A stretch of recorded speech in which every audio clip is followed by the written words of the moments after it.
the Bouncer.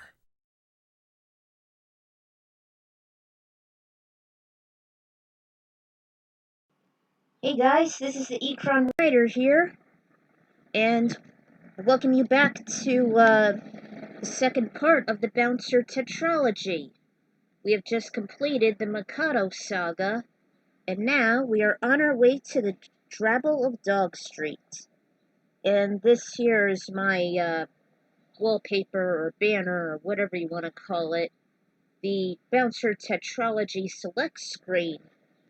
And so, since we just completed the Mikado Saga, we are on our way to the Drabble of Dog Street. So, let's get this thing rolling. Here we are. Drabble of Dog Street. It's self-explanatory. It's just a drabble. But when I was doing the Bouncer Tetralogy a few summers ago, I was curious. Actually, it was a trilogy first, but I was curious as to why this particular location was known as Dog Street. So, because of my curiosity and my theory, you're about to find out. So, here we are, the Drabble of Dog Street. Welcome everyone to a drabble of mine. This one takes place shortly after the events of the Mikado Saga. This could be a preamble to the Black Sion Saga as well.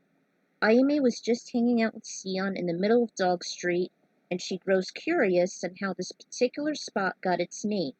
He explains it all right here. As Sion was taking Ayame a tour of Dog Street, just to give them time to relax, she wondered why it was called that. She queried if it used to have any dogs walking around joyfully with their owners, or if there were any pet shops around.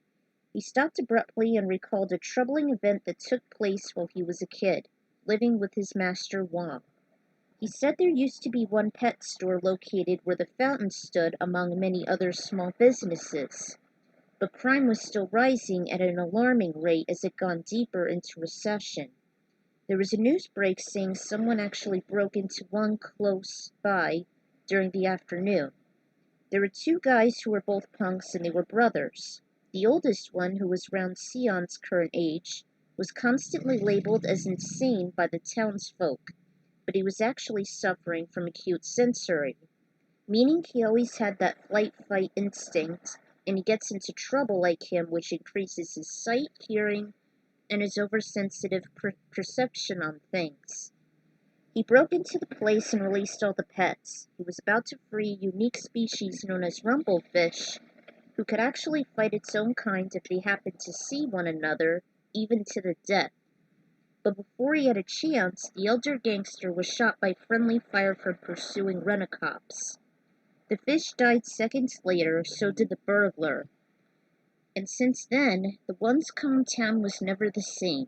Some places were ruined, crimes have skyrocketed, and literally all hell broke loose.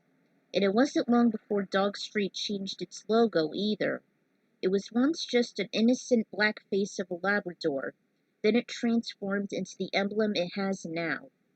And because Sion lived within Dog Street and the dangerous slums of Edge, he eventually became accustomed to its transformation, hence the jacket, collar, apparel he always wears, etc. One kept warning Sion that he must stay alert whenever he's alone and wandering within the town, as there will always be trouble everywhere he turns. Ayame kept remembering Bulma's advice as well. He also wanted to have a dog at one time, however, that was hardly possible since that incident. She asked whether or not Edge will recover and have a more effective judicial system. Sion may not know, and that's why he, Bolt, and Co. must protect whatever and whoever is rightfully theirs. Especially when it comes to Dominique and my master. Ayame wished the best for them, even if it happens to cost them their lives in the process. She hopes that Edge would soon get the financial support from the Capsule Corporation and the non-existent Mikado as well.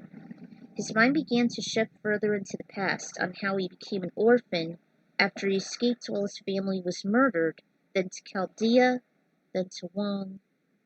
Fortunately, Ayame snapped him out of his reverie, and they return to fate. I have always liked Sion, even to this day, especially when it came to his unique appearance. The one-shot has a couple references to interesting things. First off, the incident as Sion was talking about the burglary. It was a representation of the novel movie Rumblefish. I figured it was going to be a part of this sooner or later. During freshman year in high school, I began reading and watching it. At first I didn't understand what it meant, but it wasn't long when Motorcycle Boy and his younger brother Rusty James had similar concepts to Sion in a very strange way. Not sure why, but they always remind me of him. Another fascinating reference is the song The Downtown from Days of the New. I remember listening to it at the same time when I was playing the Bouncer for the first time. It kind of reminded me of Dog Street and Edge. At first it was really catchy, but I later looked up their dark messages from it. People were running away and escaping the town because it was so crime-ridden, with drug dealers and gangs. Things became very dangerous, and some others, including the singer, do not shed a lot of emotion while caring for others. It's really kind of sad when you put it all together, yet it's like a blessing in disguise. And that's how I came up with this drabble. I hope y'all enjoyed this short, sinister one-shot, and I still hope the Bouncer gets more praise. Hopefully I'll get started on the Black-Hooded Sion Saga soon, so ciao! Until then, this is the Ecron Writer signing out. See you in the Black-Hooded Sion Saga.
Hey guys, this is the Ecron Writer here. Welcome you to another saga in the Bouncer Tetralogy.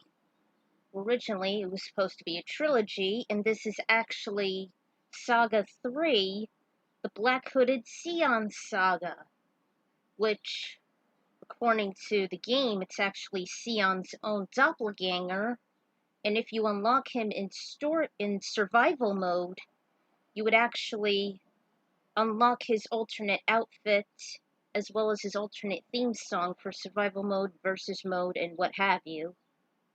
So, inspired by that, I was looking up a guide one day, and this was the inspiration. So, while I was doing the Bouncer trilogy a few summers ago, I finally get to finish this story arc. So, let's get on with it. Whoops. As we make our way from the Drabble of Dog Street to the Black-Hooded Sion Saga. So, let's get this started. Alright, the Black-Hooded Sion Saga. Don't know the Bouncer, they belong to their corresponding owners.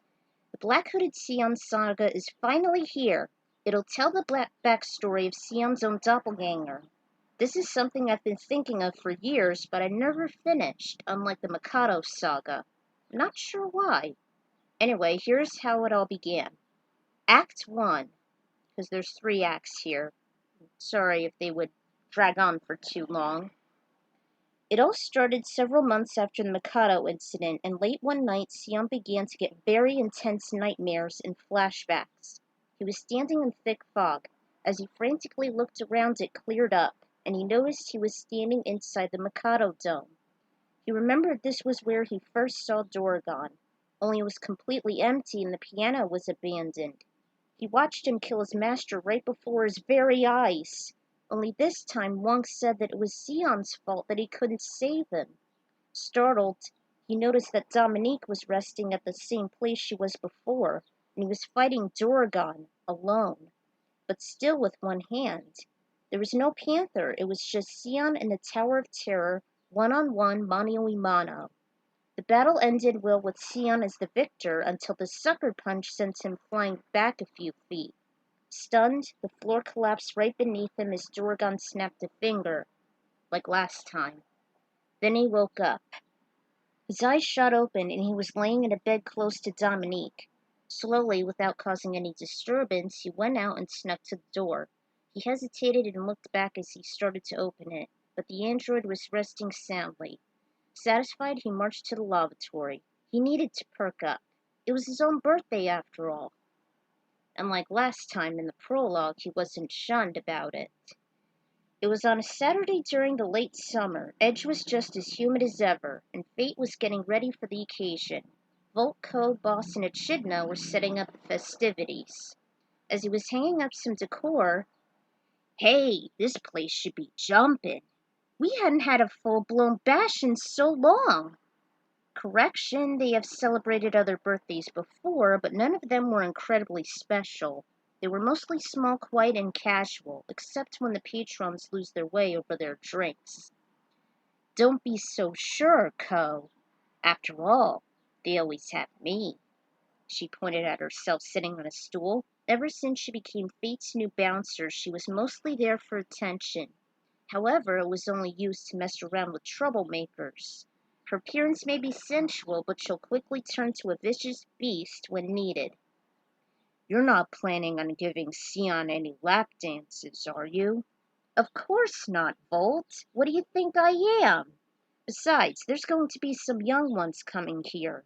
Goten, Trunks, and Ayame should have gotten their invitations right about now." Well, I'm not sure who should watch over the bar." "I'll do it. No problem. Just as long as I don't get another assignment." He hoped that Leanne, his boss, and the head of Lucas wouldn't interfere with the party, especially as soon as his comm starts ringing. It has gotten him in trouble many times before, like in the stealth mission. I wonder if Wong would participate. He seems capable. They have become close friends since they met, and they happen to be around the same age. Everyone blushed, and they did notice as he was giving Sion a couple spars from time to time. Good thing he'll be 20. I despise underage drinking. Legal drinking or purchasing alcoholic beverages is 20 years in Japan. Much like the US, they have very strict laws, perhaps even more tighter regulations than across the Pacific. Meanwhile, as he, Dominique, and Wong got done with breakfast, Sion called Ayame, and even Capsule Corp at the occasion. Even though the nightmare was still fresh in his mind, he never talked about it. Ayame and Trunks said they got their RVSPs and will show up at 8 p.m. sharp as instructed. They will actually get Goten as well and head to Fate using the Nimbus. She also said she will wear her cap that Dominique stitched for the birthday bash. The three miners entered the bar promptly. Sion, Dominique, Wong, Volko, Echidna, and Boss were waiting, and Krillin and Android 18 were the special guests. Yes! They finally get a chance to meet Krillin and Android 18. Another android. While she was called by Sion, Ayame suggested to bring them as he and the android would be very interesting since their relationships are similar. Though their daughter Marin was babysat by Gohan and Videl, Krillin and 18 were always looking forward to visit and they gladly introduced themselves to the bouncers, especially Sion.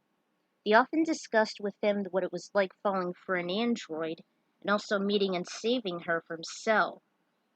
I don't get why Krillin was infatuated with Android 18, but hey, better than Marin and the Garlic Jr. saga.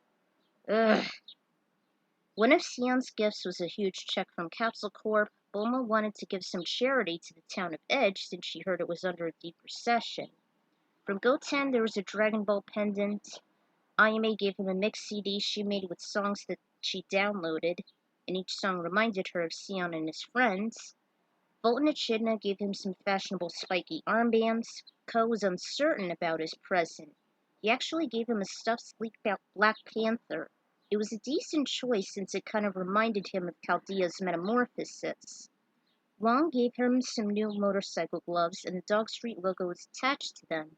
They were incredibly flimsy and they actually had room for Sion's fingers, like motorcycle gloves. And Dominique gave him a painting she made, and had a large image of Sion and her side by side walking away beneath the night sky. Dog Street logo was on one corner, her emblem was on the other. I'll show it to you on DeviantArt. Goten, Trunks, and Ayame hung out at the second floor while the others celebrated near the counter. Boy, you are a lucky man, Sion, Krillin remarked. They were talking about his missions rescuing Dominique from Mikado. Greatly admired him of his courage and devotion to her. 18 might be Dominique's coach in how to use her agile, strong figure properly in times when she ever needs to defend herself. Because she'll know when the time is right, if someone dares to take advantage of her one day. It was quite a relief that Boss wasn't too alarmed as he found Dominique as an android instead of a human. He was glad that she could still be Fate's own mascot since she'll always live on. Just then there was an enormous chocolate cake brought to them, only it was actually a fried ice cream cake. Then of course Boss was ready for the patron's orders. Will's sake, also known as rice wine, is the national drink of Japan.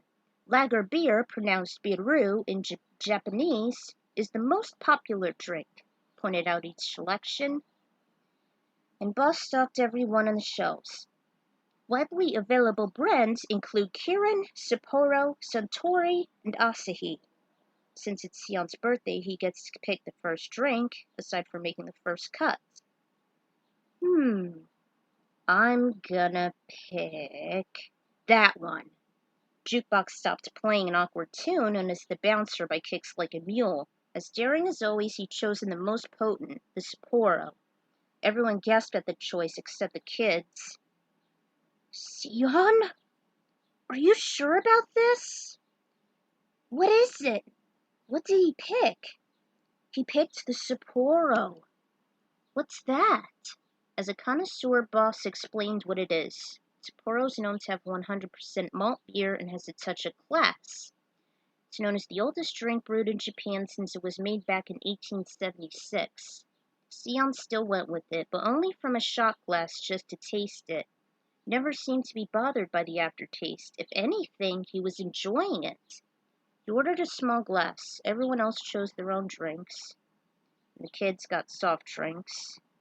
The three miners never understood, so they didn't mind their shocked expressions. They just asked for soft drinks. Sapporo was definitely by far the hardest beverage the boss ever had in his inventory. He hopes that Sion won't do anything foolish. Ko eventually finished his shift within a few hours, and it was Echidna's turn. Thank goodness most of the patrons were sober, except of course the 20-year-old. He got a little more cocky as he wanted to have up to 3 more small glasses, one at a time. I think you had enough. Wang and Volk couldn't have agreed more. His head was really swimming as he held it, tried to clear it as he took a few deep breaths. What's wrong with Sion? I think he had a little too many. She still wishes she won't dare to wrap her lips around a long neck when she grows older. He was given another slice of the chocolate fried ice cream cake. His appetite became ravenous before he scoffed it down.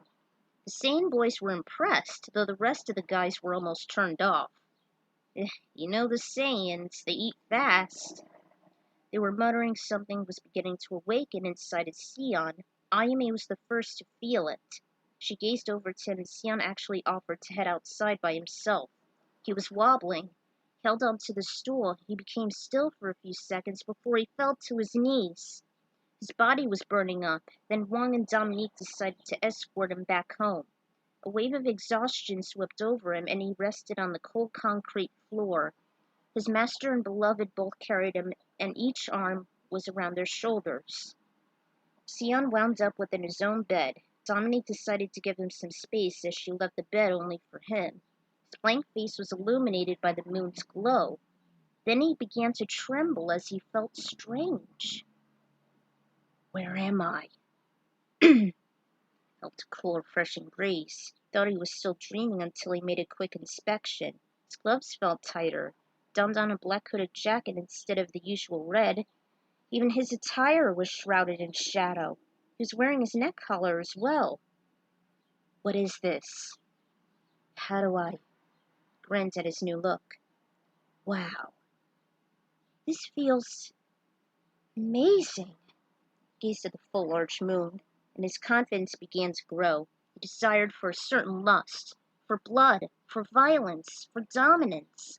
His fist clenched while his heart and mind started to pound and race within him. With every beat he felt anew, reborn.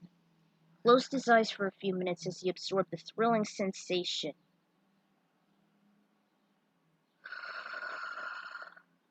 The alcohol must have fed and awakened his prowess. He also had a flashback of what Duragon said in the galleos, about forgetting the past and not caring of what happened.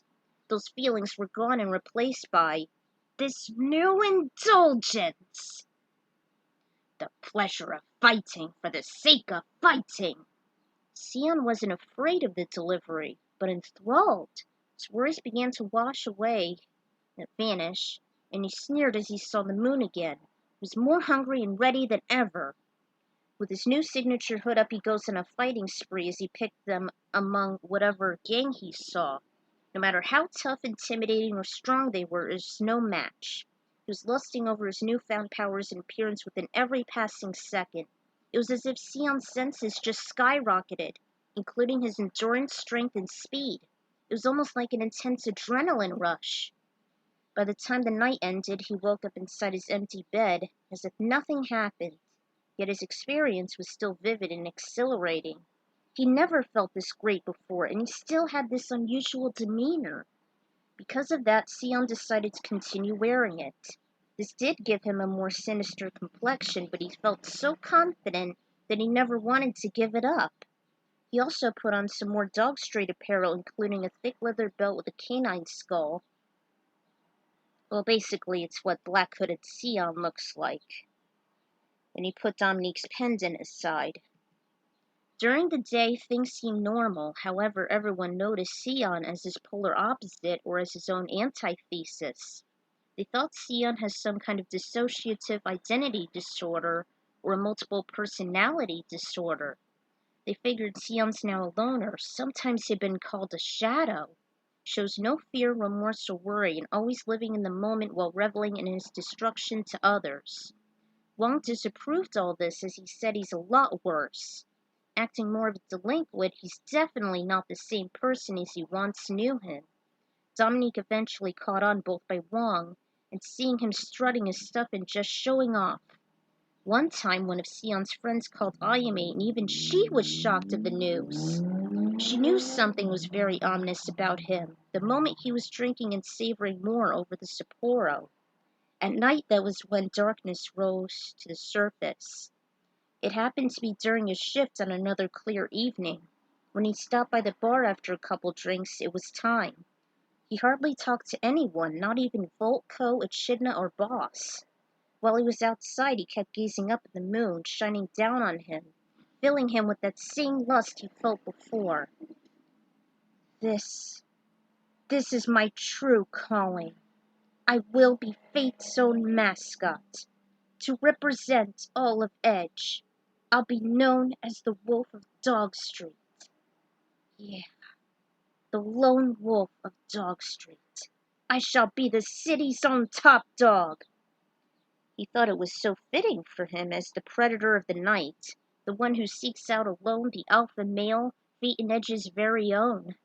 By the time someone said his shift was over, Sion didn't know who, since he was deep in his own thoughts. He decided to extend it. He proudly said, I'm a bouncer, as I make a living and a difference risking my life for Fate and for Edge. I love my job. Dark energy kept on manipulating him. Soon it was closing time and Boss decided to extend everyone's hours. Okay, people, here's how it's done. This could only be temporary because I'm not certain in terms of hours and payment. Volt will take a half night while Echidna takes the other. Co might take one whole evening until closing, and Sion will take the next. Happy hour may be subject to change. However, the Mad Dog didn't like to hear of it. He actually wanted to take all the shifts for himself without any regard to his co-workers. They were really appalled he would say something like this. You're actually taking our hours away? After all we've worked for? Sion, this isn't like you at all. Mr. Wong was right about you. You're not yourself. Volt and Echidna just stood speechlessly as they recalled some similar incidents that happened between them as Master Mikado's bodyguards. He just shook it off and Astro demanded, Just give me another Sapporo! However, Boss didn't approve of it very much because he nearly frightened of Sion's sudden demeanor and appearance. The bulky bouncer stepped up. Sion, that's enough! He faced him with a tight expression. The last thing you wanted is to be challenged. What's the matter? Am I stealing your spotlight, Volt? You should be familiar with all of this by now, with you and Echidna.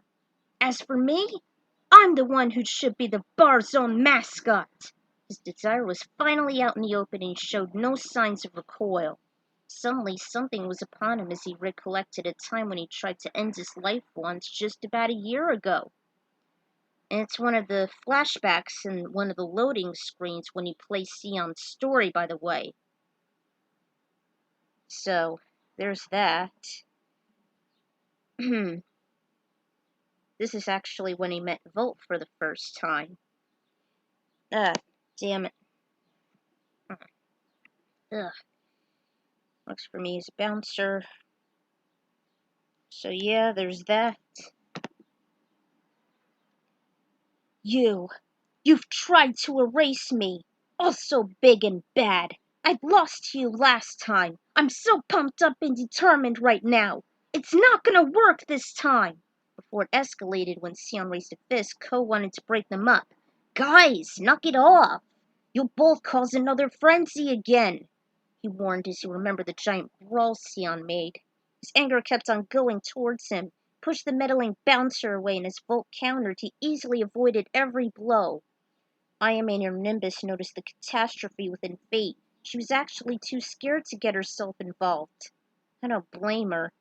She distracted herself as she felt someone's strength fading and immediately headed to that spot. Barely taking any more punishment, Sion performed a hurricane blitz, knocking the wind out of Volt and shattering a stool. Sion took a few deep inhales and made a menacing shaking fist over his head. Echidna rushed to his side and braced for the worst. It's time to end this! Dominic desperately held his arm back, then he reacted as he accidentally injured her with a backhand slap, knocking her to the floor. Trembling in fear, she laid there as helpless as a distressed damsel while Ko ran to her. No! Gave her a hand and kept saying soothing words to her as she held him close. She knew at that moment Ko was her only defense who hasn't been incapacitated or awestruck. Noticing Dominique's fright, the black-hooded thug stopped as he froze. Everyone became deathly silent as a graveyard. Through her tears, she said, "Sion, who are you?" He just stuttered with a pale, blank look. I don't know." He walked backwards till he reached the outside of the saloon, still feeling empty and numb. Began to wander aimlessly, not caring what would happen to him. Ayumi and the Nimbus stopped in front of the bar, and the bouncers just stood as they were leaving. "Guys! We have an emergency here! It's Wong! We've gotta help him!" Bolt's injured from the fight he had with Sion. I don't know what got into him. It was Sion? I'll check it out. Okay, but we gotta hurry. Wong's life is at stake here. At a dark alley, Sion wound up witnessing a group of drug dealers beating the blood out of someone. Hardly feeling the urge, Sion tried to make it out. It was Master Wong? He had a flashback to when he was 16. A certain event happened to his mentor. He hasn't returned from Mikado in days. And it's another flashback here, one of the loading screens. I think this is one of the loading screens in which he gets into an air carrier for the first time. So, yeah, there's that. Wong had never returned since that day, and now he was being brutally beaten by the street gang he wound up with. He was dying just as how he was when Dorgon killed him.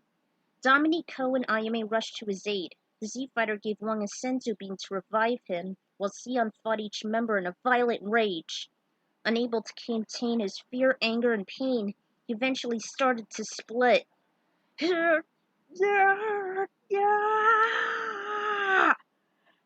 Dark matter emitted from Sion's body as he was screaming in severe agony, holding his head, as if trying to keep his mind from short-circuiting. Everyone took cover and stood in horror as they watched Sion exorcise this demon. As he pushed harder, more of the vial exited from his body until it became a shadow of himself with his hood up. Sion looked normal and he collapsed as he fainted. Ko led the group as they ran to the fallen bouncer. Then they saw the horrid afterimage standing on a ledge several feet above them. Dominique even let out a scream. Ah! Could this be? This is his doppelganger. There are two of them! This was all of Sion's darkness kept inside him. He looked down at the terrified quartet with a hard glance and then vanished as quick as a blown-out candle. While Dominique and Wong were nursing him back to health and with Sion dealing with an intense fever, he didn't remember what happened. Except when he was having excruciating pain and losing his master. He was glad he was still alive. He was given plenty of fluids and he sipped whenever the broth touched his lips. There were some intervals in which he spoke weakly, but oftentimes he would slip into unconsciousness. He noticed the dog collar with the hanging chain was stolen.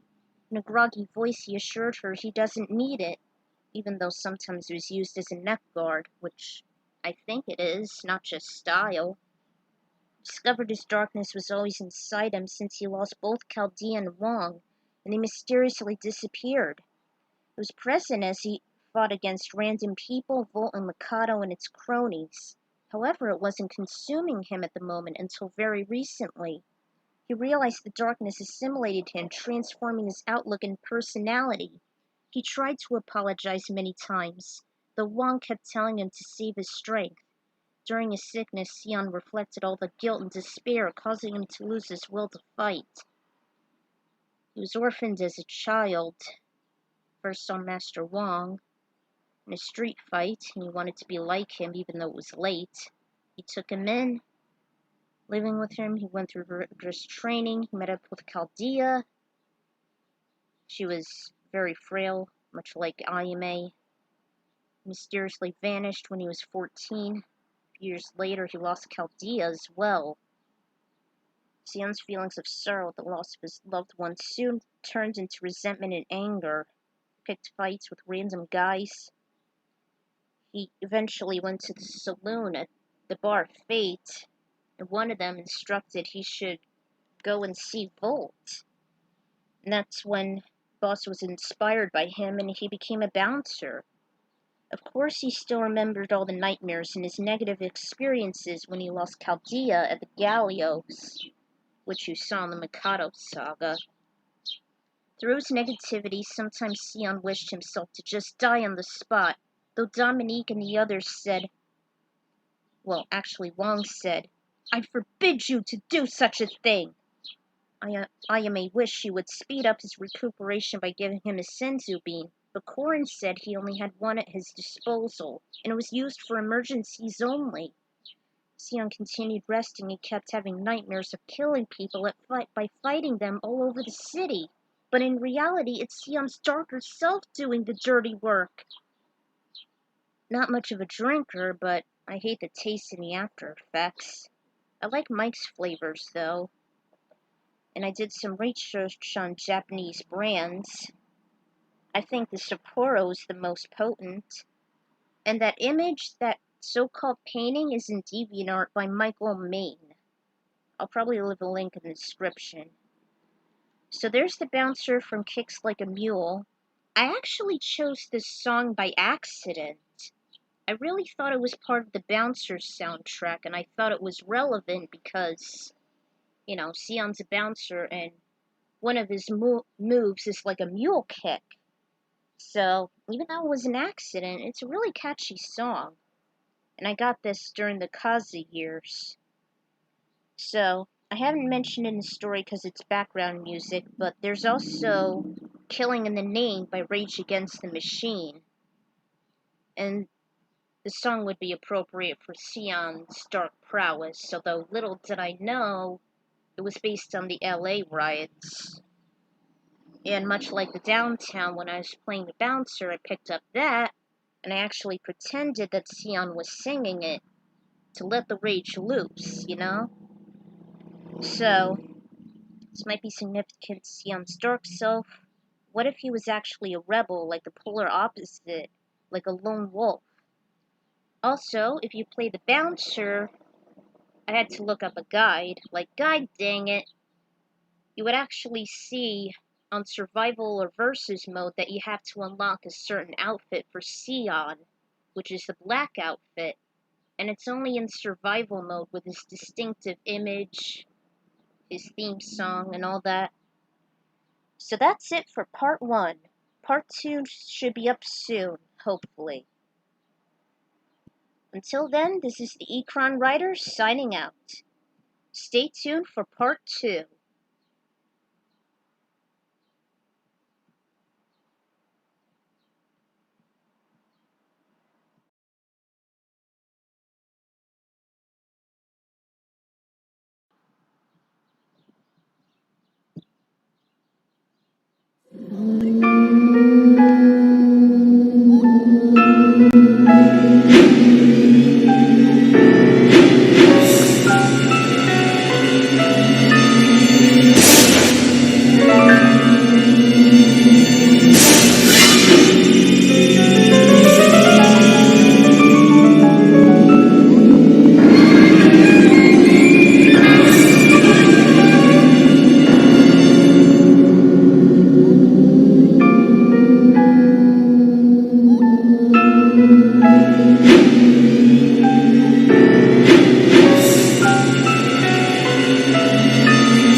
That song always gives me the jitters.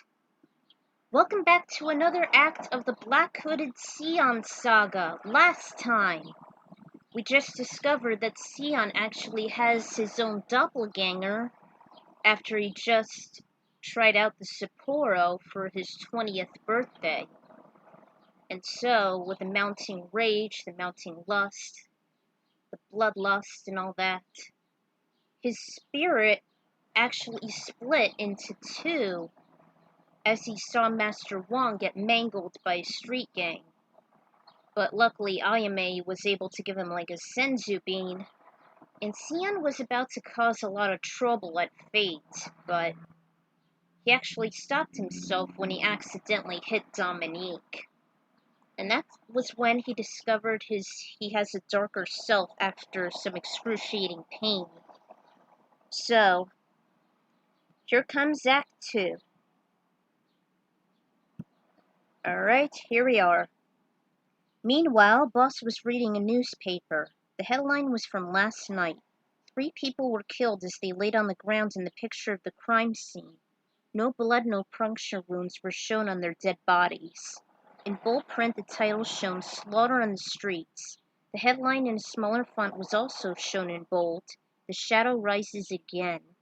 Paragraph was displayed saying Dog Street.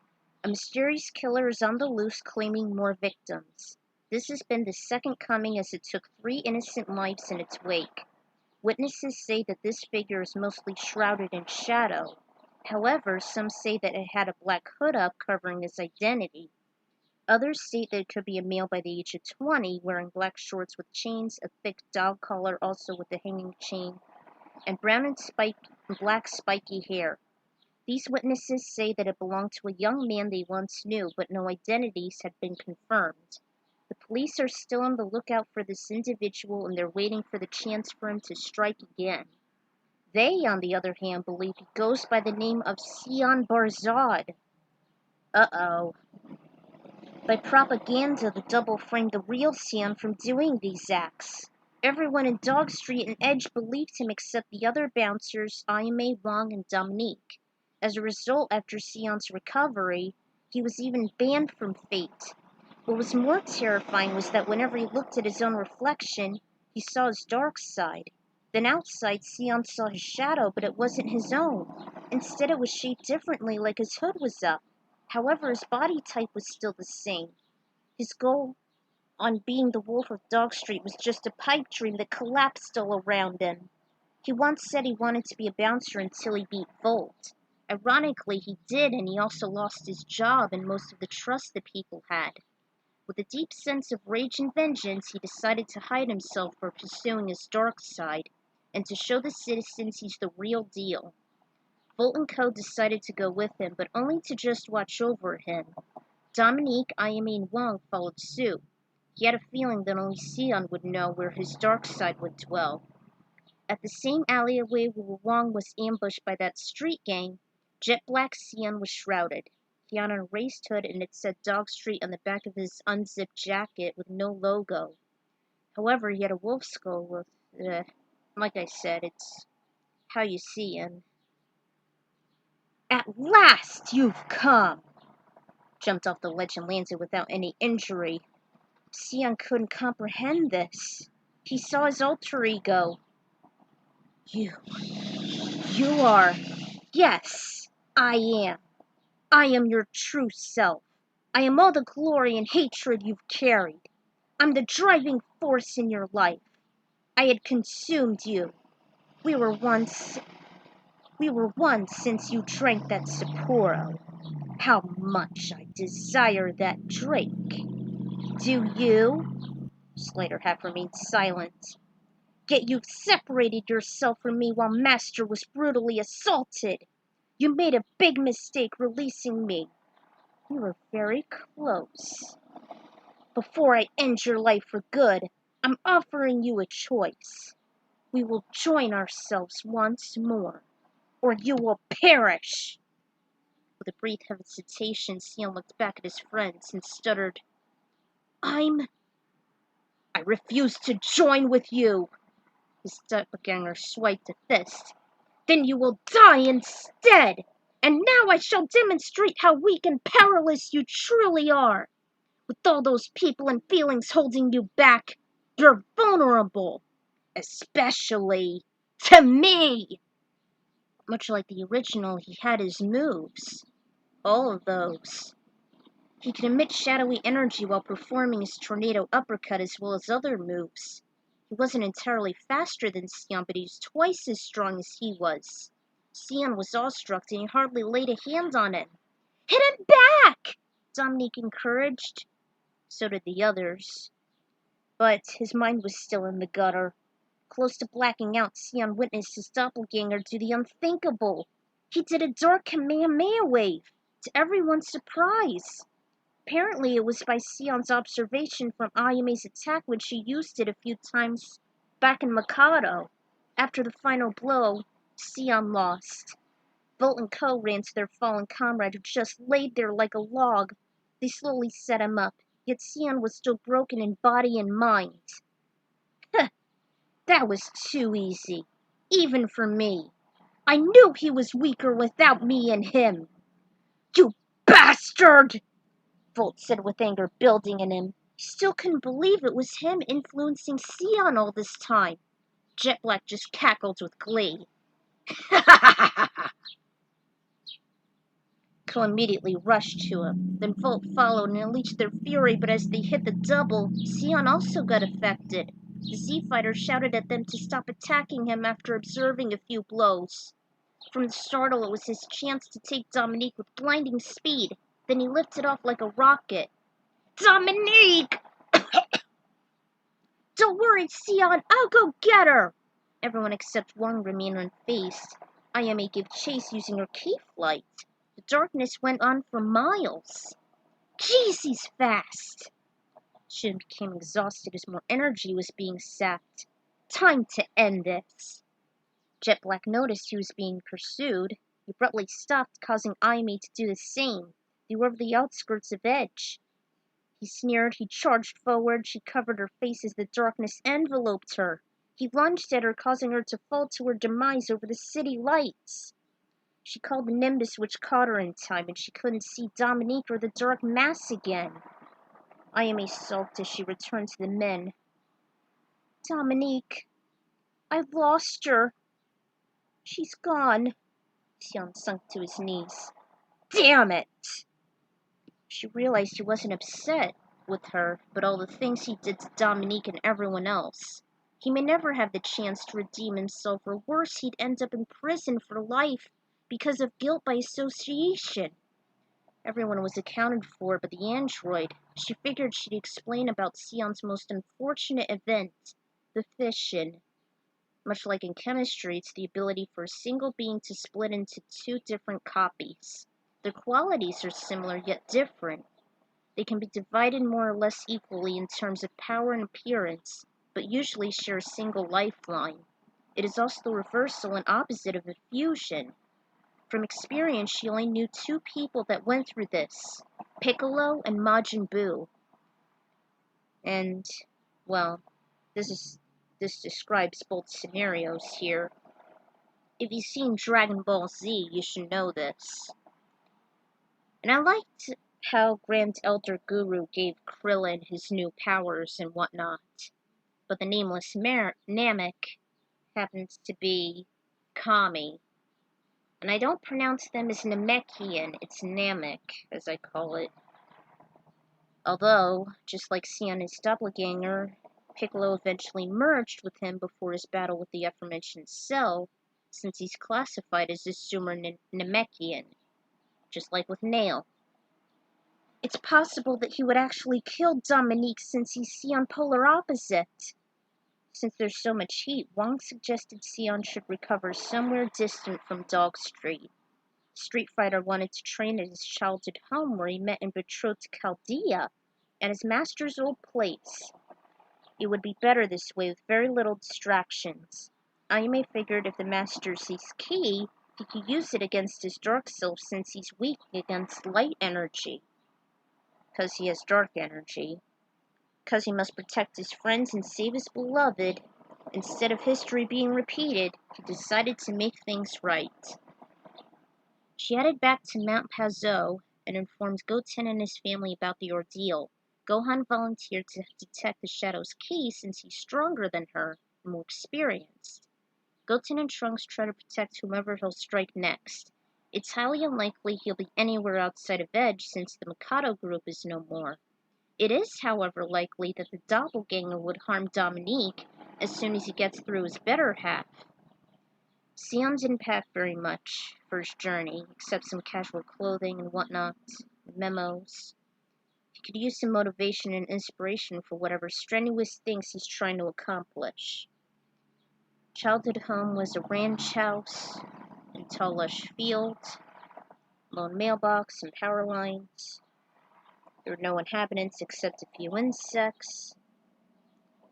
And there was also a distant mountain suited for Sion and Wang's training, and that there was a log cabin between the summit and the entrance. So, Ayame decided to train Sion of the Kamehameha wave, while Wang actually teaches him how to meditate to combat his inner demons. And the remainders of what the doppelganger left. So, standing on the cushions, must elevate the pelvis a few inches higher than the knees, slightly the pelvis forward, making it easier to keep the spine upright. Head and spine must be in complete alignment, tongue against the roof of his mouth. It's said in multiple traditions that your chin should be slightly tucked in, the tongue must be pressed against the roof of your mouth, the lips must be lightly pressed together, shoulders back. Instructed that meditators start with short periods of 10 minutes or so of meditation practice. If it works regularly, it becomes easier to keep the attention focused on breathing. Especially awareness of the breath can be extended to awareness of thoughts, feelings, and actions. Training was constantly alternated. He was getting better with the meditation, became more focused and determined. He knew the pose as he saw Ayame use the Kamehameha wave many times. He needed to learn how to channel his latent energy. He became more used to his meditating, he was able to conjure more of it. The longer he charged, the bigger the beam was. While sparring out of nowhere, there was another white energy wave that made a nearby tree explode on contact. Gah! Wang! That was amazing! I didn't know you learned the Kamehameha wave. How did you know? Said he learned it a long time ago, though he hardly uses it since it's very destructive. Master Roshi and Master Gohan used to be acquaintances of his. You knew both Gohan Sr. and Master Roshi?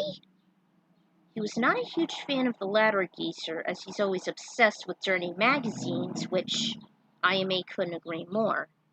So Wang got back to training Sion, and he was really astonished. Thanks to his fantastic display, he felt a little more confident to learn this common yet unique ability. Because it was consume someone's energy, a person would feel more exhausted, so as to use it wisely in a wide open space. At first, he actually fell asleep as he got deeper into his full meditation. He was limp and the hypnotic feeling weighed heavily on his body and mind. It was almost like sleeping and dreaming, only sitting up. At least he had some rapid eye movement and extended control over his breathing. His mind began to drift away. It's another one of those loading screens, by the way. Like, seriously, if Bouncer were to have its own remake, they should at least present it like they would with any other cutscene. So, yeah, there's that. There's 6. There's when Sion was 6, then when he was 10, he met Chaldea. Met his lover for the first time. Lousy dry throat. Not easy doing these things. She gets sick very easily, but she admires Sion. About 2 years ago, Ron was still gone. He figured he was working at Mikado, but his friend Chaldea should apply for a job there.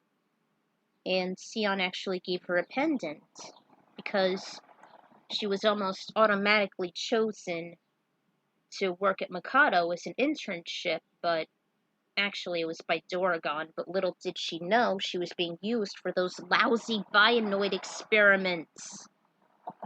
And then there was that fake accident. Tragedy struck.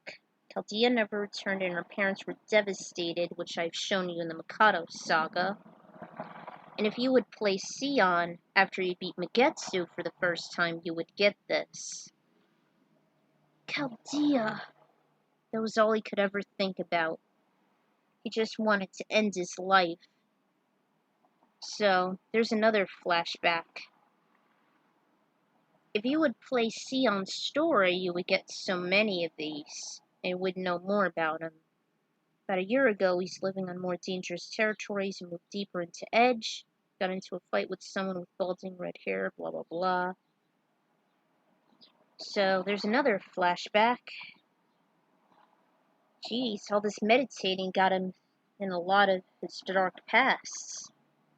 Fight was a challenge that Sion pulled through against the bum, and eventually he was suggested to challenge Volt. Someone. Anyone? Come and kill me! Anyone? You could use a gun if you have to. And that was when he was directed to Volt, located on Dog Street, the Bar of Fate. He's a really tough guy.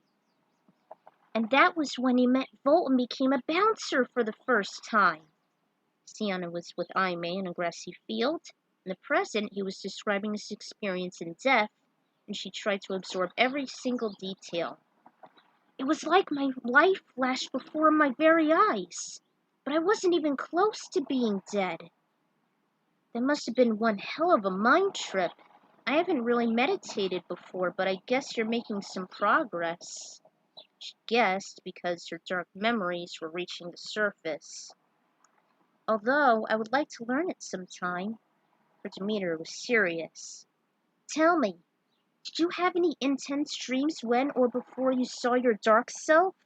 Were they based on your negative psyche? Like, did you have nightmares involving sorrow, anxiety, or fear?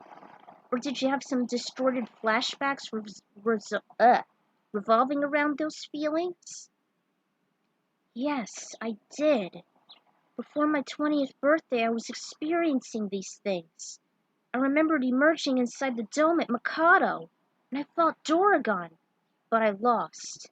It wasn't the same when I fought him before, but Master said I did this to him while he was dying, and I was alone.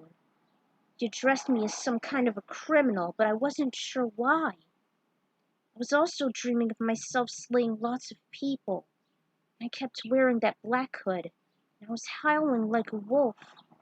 A lone wolf! I enjoyed every minute of it, and it was always at night. Then I saw my dark self actually step out of a mirror as I stared at my reflection, and he tried to kill me. Described to the one he saw reflection, his double was mocking him, saying how weak he was. He then managed to step out of the mirror and slay him relentlessly. It was almost too much for him and for Ayame to bear. Later that night, Sion wound up in a dark tunnel. A voice was calling to him. He was still weak.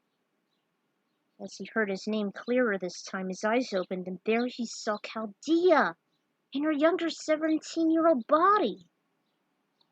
Chaldea! Sion! Chaldea! Face illuminated with the bright light. He tried to keep himself from breaking down. You're more beautiful than I remember.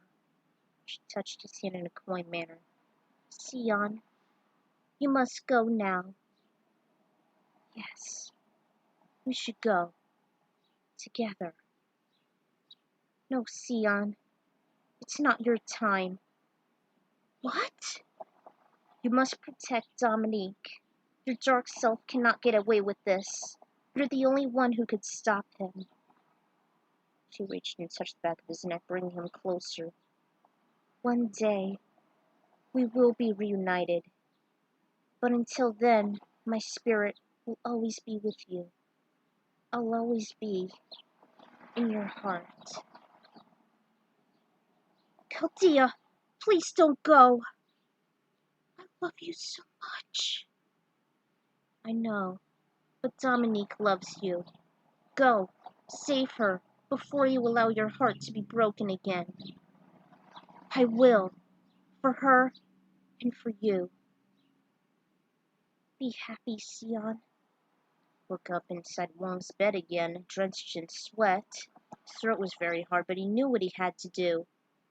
He was strong enough to head to Mikado, but he just couldn't wait, as Dominique may be suffering from his doppelganger's hands. He wrote a note. Master, I want to thank you for everything you've done for me past and present, especially when you were teaching me how to meditate. I understand I need more time to deal with my dark self, but I can't wait any longer. Dominique's life is at stake, and I cannot stall for another minute. I'll be using the flying nimbus to get me to Mikado. My vision has led me to her there. I saw her at the executive floor.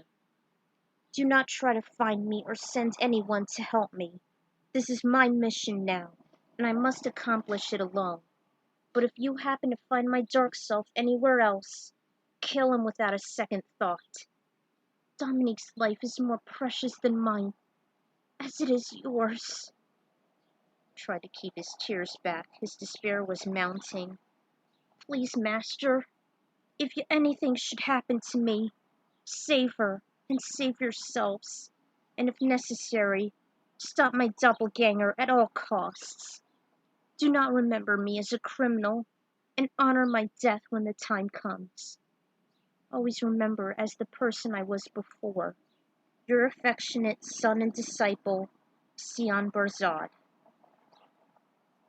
It was too risky to sneak out, so he actually climbed down and opened the window.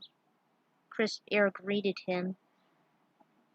Nimbus actually met him without a rider. He actually summoned the Nimbus.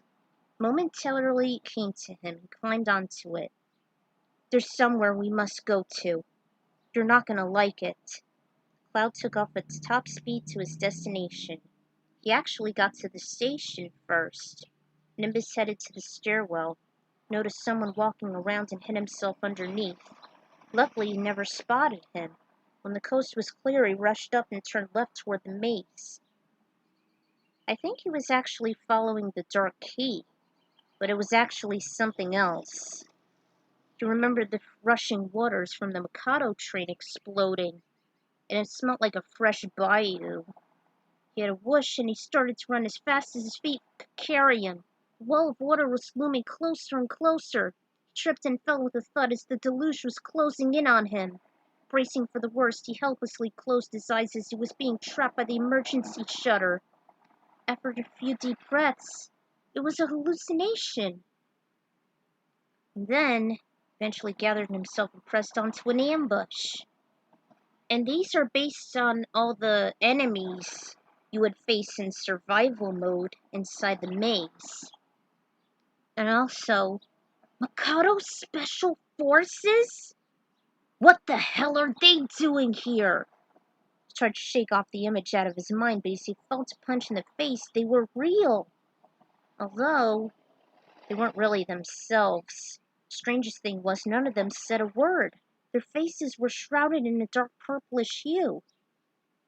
And there was also not only the Rent-A-Cops, but the enemies in the air carrier as well.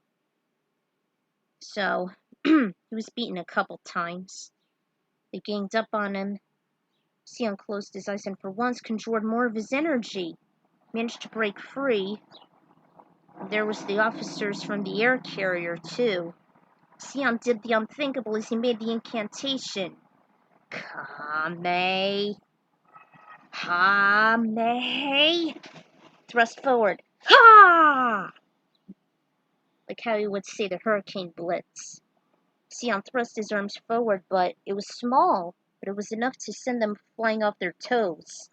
Closed in on each one of the guards and knocked them out one by one. However, because of the cost of his endurance, he began to feel a little more weaker. He got to the last floor. He was still surprised they never held up the descending barricades. When he was being deluged, hardly noticed 3 of the trash can robots, again from survival mode. And you should look up the Great Clement. He uses PD4 and Dominique Cross for that. He's very good with it. So, he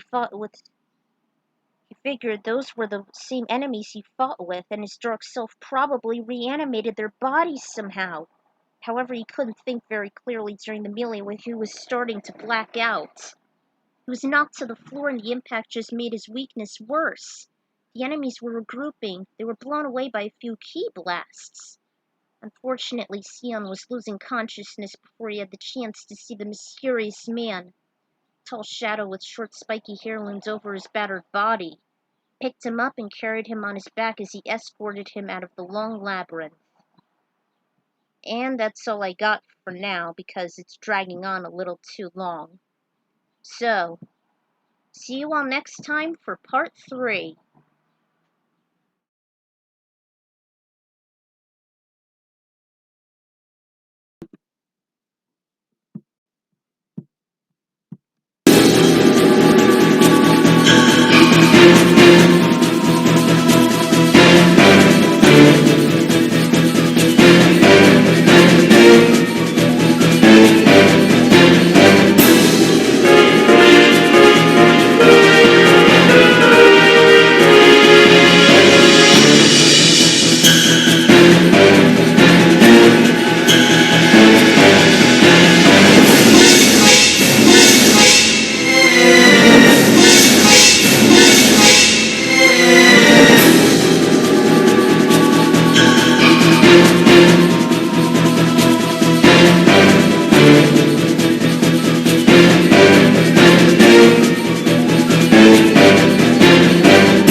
Welcome back to the final act of the Black-Hooded Sion Saga. Last time, Sion has actually encountered his doppelganger, Jet Black, and he actually lost to him in a fatal duel, and he also lost Dominique in the process. Meanwhile, he goes on a salvage mission after he trained himself under Master Wang and Ayame in order to meditate to combat his inner demons and whatever residue the doppelganger left, as well as learn the Kamehameha wave, in which his doppelganger already mastered using his dark ki. Because Ayame knows that with all the Z fighters, the dark ki can be defeated while using the lighter ki. So, with Sion's mastering the Kamehameha wave, well, just barely, he was barely able to survive in the maze after the Nimbus took him to Mikado, or halfway to it, as he followed the dark ki there. But he was unable to fend for himself properly, and he was ambushed by a lot of enemies who were like resurrected by his Jet Black. And following the dark ki, he was rescued by a mysterious stranger. Who is he? Well, you're about to find out. Oh man, I can't wait to do this. Alright, here we are. Act 3. Sion woke up with a groan and saw a young, gentle face looking over him. His black hair was short and he looked almost the same age as him. He was wearing a sleeveless indigo jumpsuit, almost like Trunks. As Sion opened his eyes deep in the forest, the stranger asked if he was alright. Where am I? As far as I know, I believe you're outside of Mikado's domain.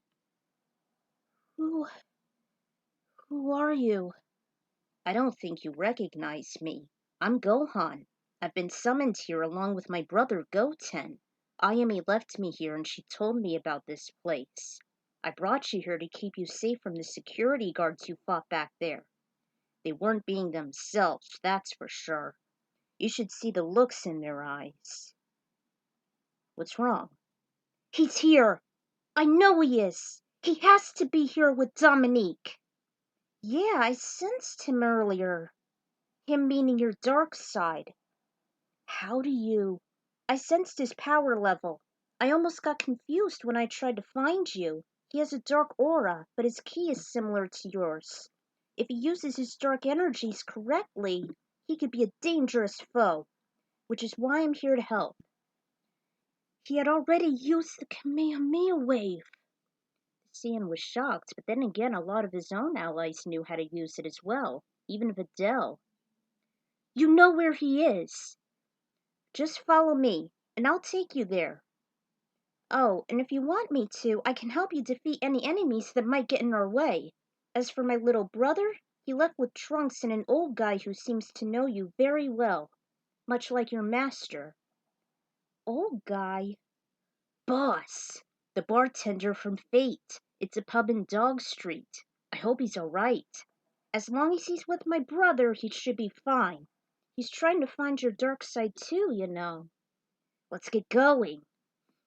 He ran inside the dome with his startled Gohan behind him. Hey, wait up! Through the hanging garden, thankfully there were no enemies, Gohan and Sion saw the dome. To Sion, it was a very familiar and nerve-wracking sight. The Saiyan lifted him over the surrounding pit. Then they entered it. It was a scary deja vu for him as it reminded him of his first encounter with the Mikado madman and the death of his sensei. He also recalled the dream he had. I was here. In the dream I fought Doragon. My master said that I was the one who killed him. I was being blamed for my actions. I couldn't understand why until I was dealing with the darkness inside of me. He sulked. Saiyan laid a hand on his shoulder to snap him out of his self-pity and regret.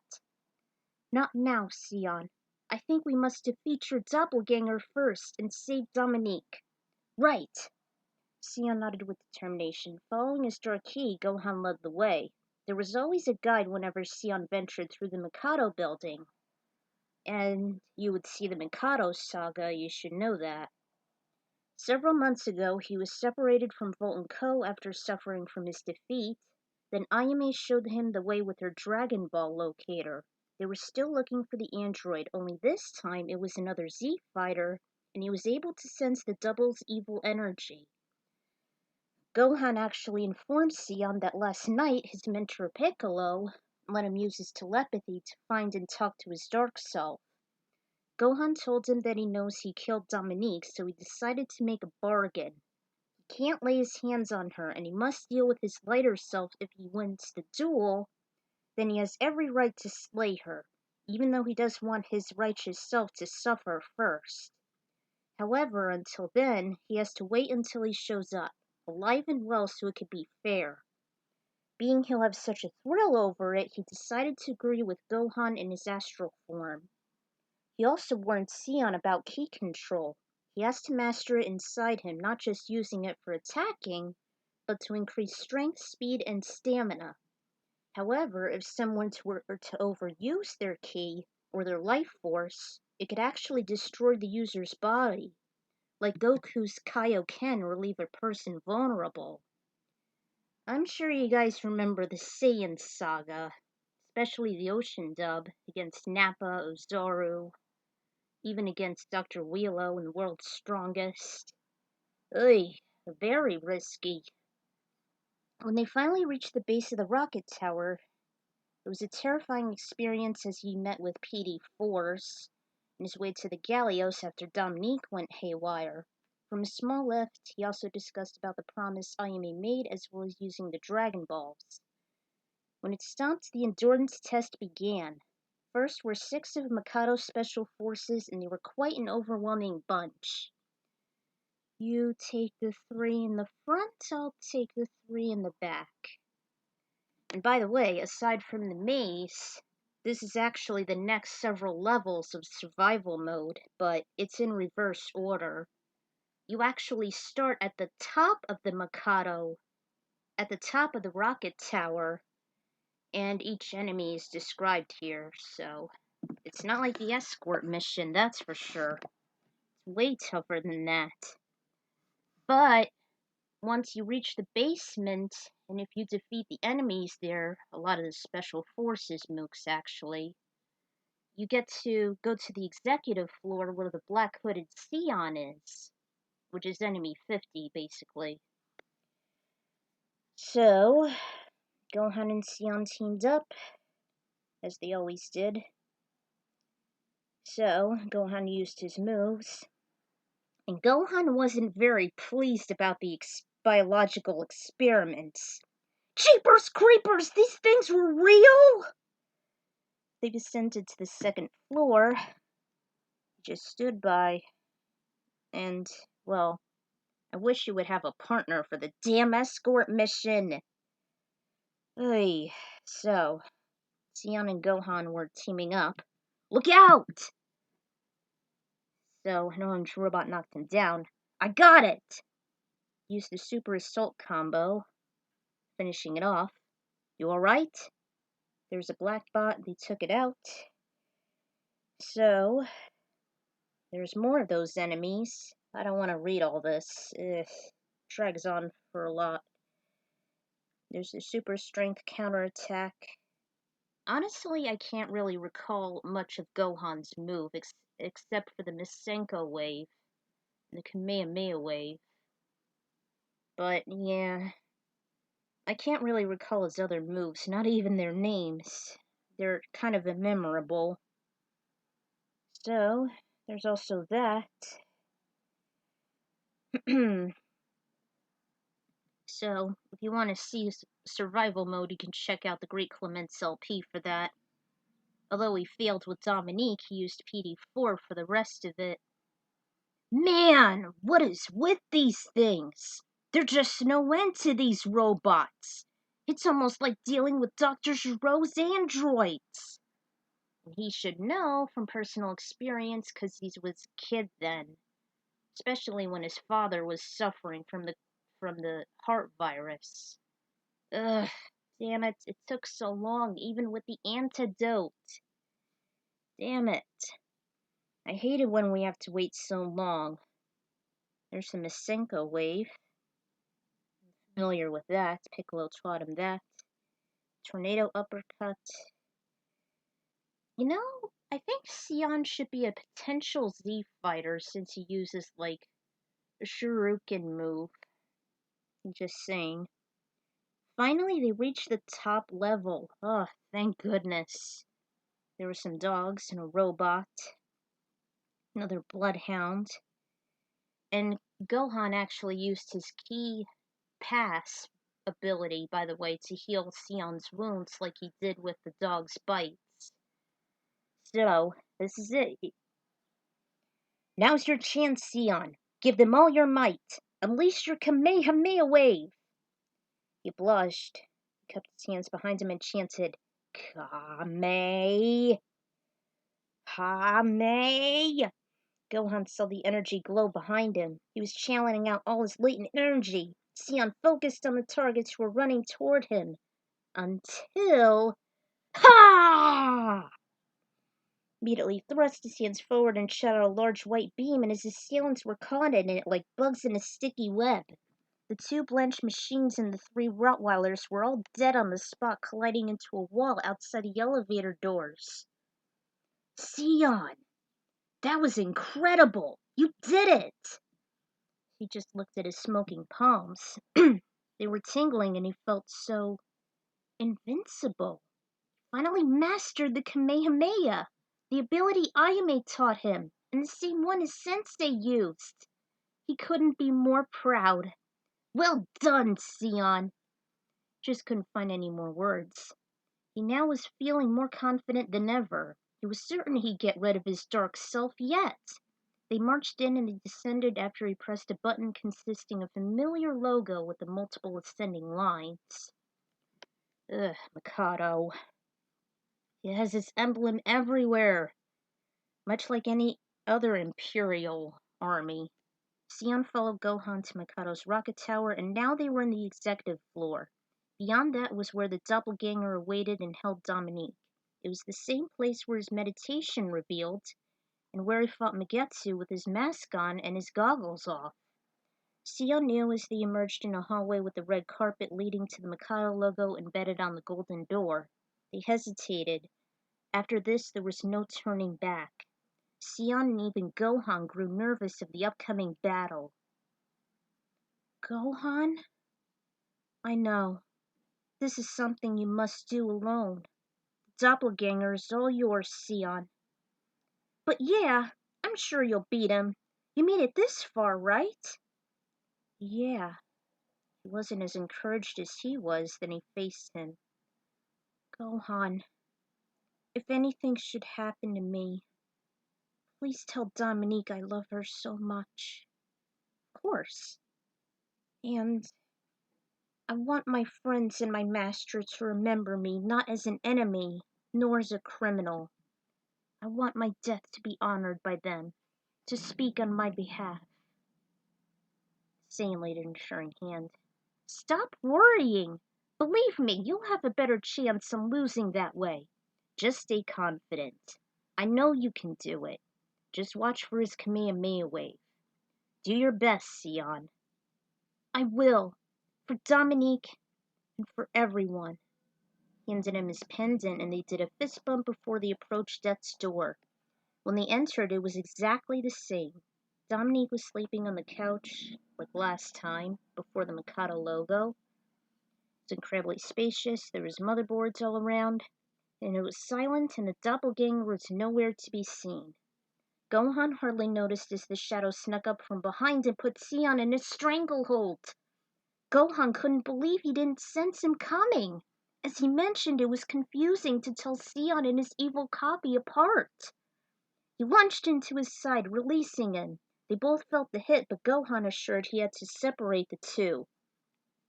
He is here, isn't he? You have your end of the bargain. Make this a fair fight, and Dominique is yours. They both stood up and brushed themselves off. Ah, I've been waiting for this. Prepared for battle, he wouldn't want anything more than this moment. We'll see who gets Dominique first, Faker! It looked as if the two were mimicking and countering each other with their own tricks. It seemed the battle was a standoff. While Gohan stood by and covered the incapacitated android, Ayame with Wang sensed the battle. She immediately headed to Goten and Trunks with the octogenarian behind her. It's still at night, by the way. They noticed both of the Sion's energy clashing with each other. They ran with Boss to alert the bouncers. Jet Black's first move was the somersault, but Sion blocked it and countered with his own. Sion blocked a basic move from his doppelganger, which, during the battle, you would hear it would be appropriate for the Jet Black Sion theme. And Jet Black quickly reacted with a Buster Throw, grabbing and tossing him like a toy. At one time, Jet Black used the Hurricane Blitz, which knocked the light Sion down hard. Gohan thought he had enough, but he slowly got up. By the time he used it again after blocking a move, Sion ducked from his rapid spinning arms and did a floating mine. That's it, Sion! He even did the Hurricane Blitz on each other. After the two got the wind knocked out of them, Jet Black murmured, This won't suffice. Jumped several inches away from his better half and he cupped his hands behind him. Their last attempt from each of them was the Kamehameha wave. They each did the dance. Then Jet Black unleashed all his dark essence. So did Sion seconds later. Well, pardon me if the battle is short, but I think I've seen a video about Sion versus his dark self. I'll see if I can find it. Anyway, they both pushed their own corresponding energy toward each other, mixing the dazzling light and the dark violet hues together. Go for it, Sion! But which one? After a while, the core gave in and exploded. They each lay lifelessly on the ground. Sion! Gohan hurried to his side to the right of the couch. He was examining him for a pulse. He could hardly feel one through his neck. He was beginning to think they were both dead, yet the real Sion had somehow survived. He slowly opened his eyes and noticed Gohan looking over him. You're not dead! Not yet. His doppelganger, on the other hand, wasn't so lucky. His body was still, and it was being enveloped by a purple hue. He was actually starting to fade. How could I lose? I'm the real Sion. The lighter half earnestly walked up to him. Go ahead. Kill me. I deserve to die. I'm certain Chaldea wouldn't want me. If you're the real deal, the actual Sion, what does it make me then? You're myself. That much is true. My negative psyche. I realize that now. Myself that shunned away from society long ago and living in the streets. I understand your pain and suffering, just as I went through them. But those days are behind you now. Rest, and remember, you're no longer alone. Dissipated completely, he left with his malevolent message. I will always be a part of you. I'm well aware of that. Sion watched his darkness depart, leaving behind his dog collar. Paused for a few minutes as he watched Jet Black vanish. He reluctantly picked it up, and he and Gohan rushed to Dominique's side. They were surprised she was able to sleep through this whole calamity. Ugh. She really is a heavy sleeper. I'm surprised. Noticed his own shadow looked completely normal again, without any slight characteristics representing his dark self. Sion felt so relieved at the sight. Eventually she opened her eyes, just as she did before when she was in Sion's arms.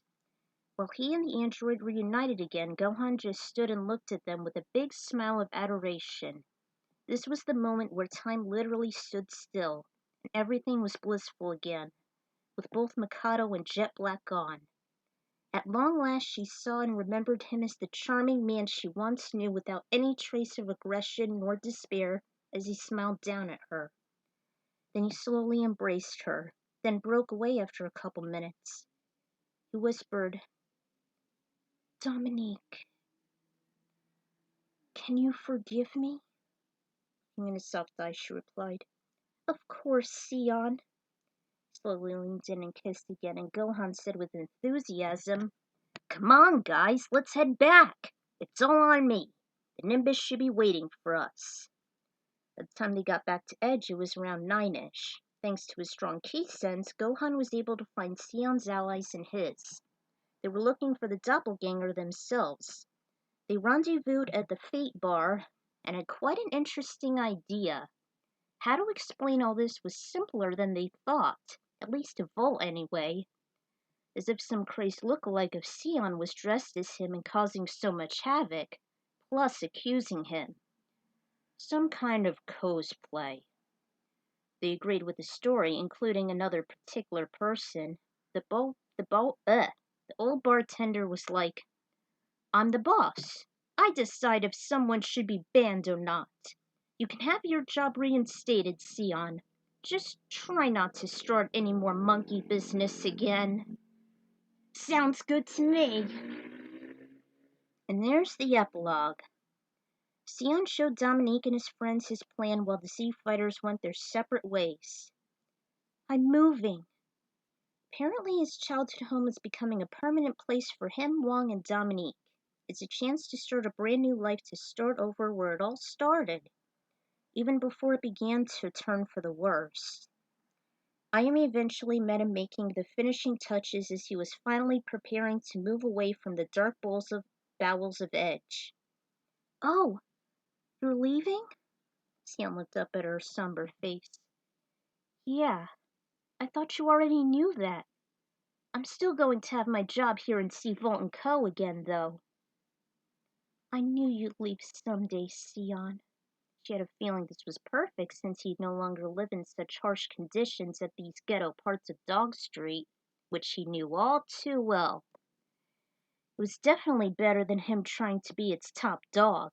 It was as if the past became new. We'll still see each other again, won't we? Of course we will. They embraced each other before they left the empty bedroom behind. Some furniture was still there, but a few personal knickknacks and items were removed. Ayame hesitated and looked at the desolated room one last time. She thought maybe she could move in here and hang out with her friends more often when she grows older.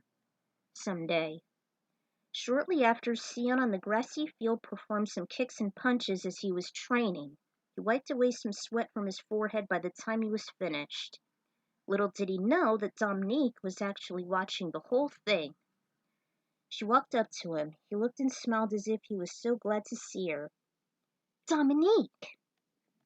That was great, Sion! I wish I could be as strong as you and Mr. Wong one day. She figured Android 18 will eventually get her some neat pointers. Come. He invited her over and wrapped her in one arm, gently caressing her. She leaned in, and he returned the gesture. Nearby, though, unseen from the sunlight and glare, Ayame cruised above the heartwarming couple and flew away.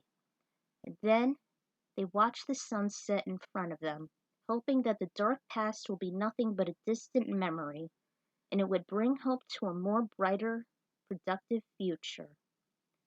Not gonna lie, this story has tons of references such as Dragon Ball Z, Spider-Man 3, and even a little Final Fantasy 40 after years, even though it sucks. The fact that it starts from a twisted nightmare flashback of Wan saying that Sion is doing really sets the stage of the internal-external conflicts he has.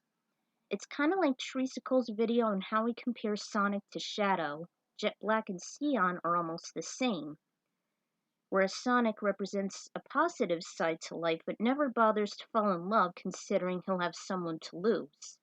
Like, I'm glad he never fell for Amy, but ugh, god damn it, with Princess Elise? Come on, guys, bad idea. Bad shipping. Sion loves Dominique, but he's always afraid of losing her too, like with Chaldea.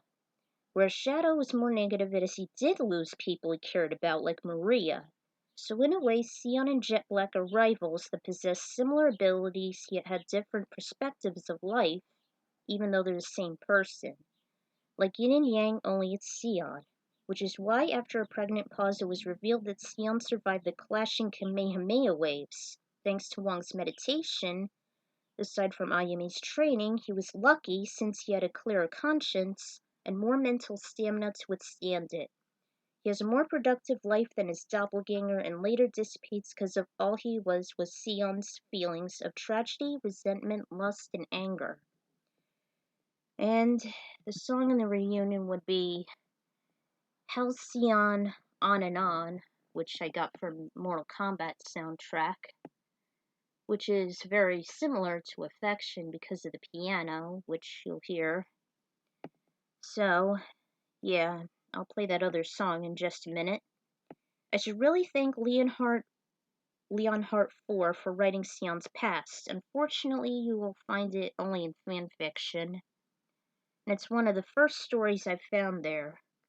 I really appreciate what he had created several years ago. I love the backstory and the fact that we are huge fans of Sion. I should always thank Serb for re-uploading both ends of the fic. Thanks a bunch. Very special thanks to the Square Wiki and the Dragon Ball Wiki for the info I found about Sion and the like. The story just couldn't flourish without it. And also to Distant Rain for her support and the fact she's a fan of the game just like I am. Seriously, I love all of you. This story took me weeks, or probably 15 years, to make when I first started. It's one of the few projects I had an extremely long hiatus on, just like my song parodies. Let's hope Fanfiction Dreamer does the same damn thing, huh? Everything in this fic just shows how much I really like Sion, both as a main protagonist and perhaps an antagonist as well. It's sort of canon, and I hope that Squeenix would remake and resume this classic gem. I can't stress it enough. The Bouncer Trilogy I've made just shows how much I love the game even to this very day. I'm the Ecron writer, and I hope you enjoyed this just as much when I first came up with this short series. And if possible, please spread the word for this underappreciated one-hit wonder. That was a great ending! Yes! I'm finally done with the Black-Hooded Sion Saga! I am so happy with this! Oh, man. Originally, this was the true ending for the trilogy. Because originally, it was supposed to be 3 story arcs.